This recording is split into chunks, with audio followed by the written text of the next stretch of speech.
I'm always amazed, surprised, by the way that information flows out in this area. It's quite common to hear, quite a few years after some work has been done, somebody say, "Oh, I was just reading your stuff about this or about that and things."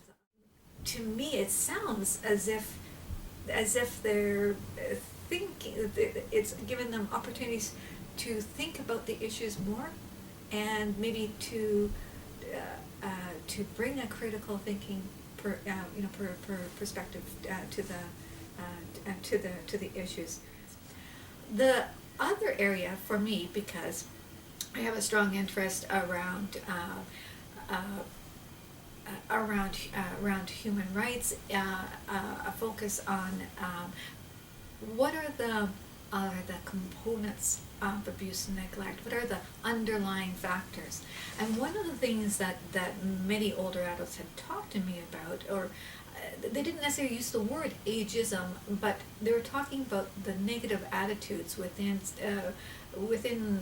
society and communities, and that were an issue there.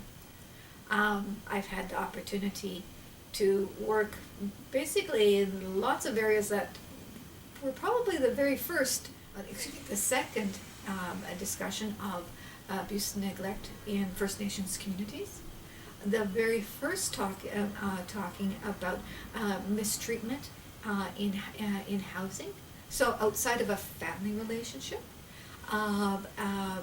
The opportunity to explore mistreatment both in the community side and in the long-term care side. So a lot of the work that I do has been about the rights of residents, the ethical issues that come up.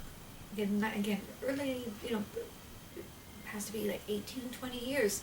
Some of that early discussion about some of the ethical issues that come up. The issues for the older adult, the issue for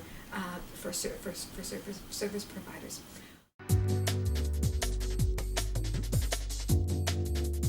Sometimes the work that I do becomes a kind of a background document for social policy, or a way of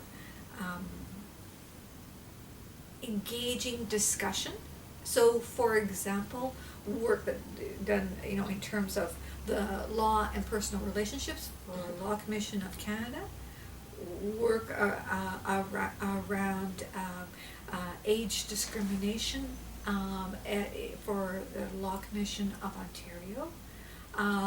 Within British Columbia, the work that a collaborative called Vanguard, where we've done work looking at mental capacities in the context and vulnerability. For me, looking specifically around housing issues and around immigration issues.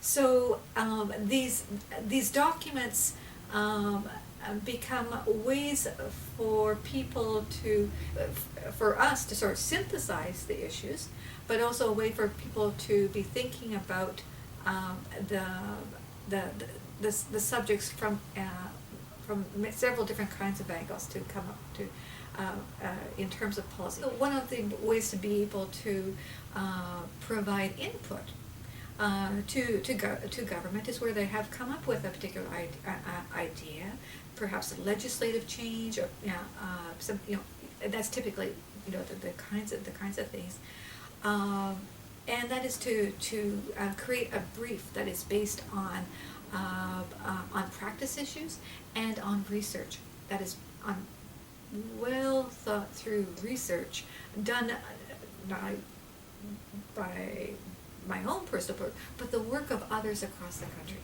to really to highlight or to identify some of the potential pitfalls that might come from a particular approach that's being proposed, or to support it and say this is what you're suggesting is sound. And if you would like to see it implemented to its fullest, these are the other kinds of things that you may need to have in place. A lot of the work that I do is cross Canada. So a lot of times, for researchers, they may be very used to working within their particular jurisdiction. We're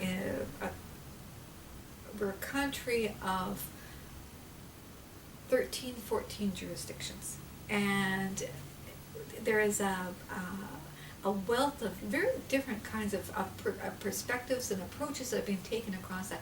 So being able to share those ideas across the country, and being able to explain and to integrate, what those perspectives are, and how they actually developed, how they make sense within their particular context, and some of the limitations that there are in those approaches as well.